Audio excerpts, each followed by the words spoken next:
Ama oğlan gepçiler var ha 2 tane. Kuşat çakan. Hovulağı. Ağabey şu bir adam olsa gepine gelir dağı. Yüzüne bir zat yiyin senden bir zat. Ama salamlaşıp şimdi uğruna yem kıyvatına gelir dağı.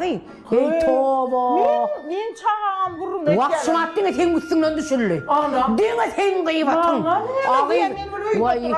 Ay öyle oturulun vurun ne gelir. Arçın eylemişsin, arçın beylemişsin. Ay arçın ayağından korkamsın, ayağın arçından korkamsın. Ayımın kapılarından toyup olanak. Ayını ne hemensin. Ona kuda gidip durma. Ana şoran içini yakayıp çıkan ten toy et kuda valla. Şeytan. Şu gurur etmeyene gep tapmasınlar da gıyın.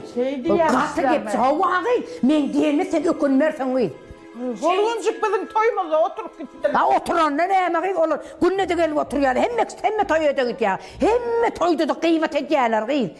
Ağın olur son yağlı gıyın. Yönü son yağlı adam gereğim gıyın. Köp da hadi bilemiz o haber. Onun münden getiriyorlar, onun nemi haberleri. Onun bilmeyelim hala tabi. Umman aydamda.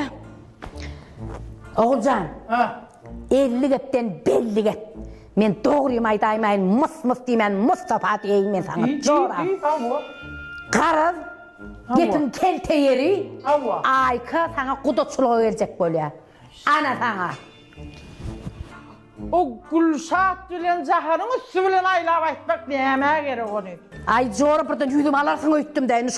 Şolun aydan da aktarına men sana ayttım da. Yumuşadı aydı şimdi sor. Yo yumuşadık da yani umma şolun senin kıyvatını diyen aydan onun şu geprekmeyene var şu hiç yer gep tapmasınlar şu çıkar sana kıydığını dağı bir bağışlar çağırıp vüed edip şu bağla atmak in içeri paylat.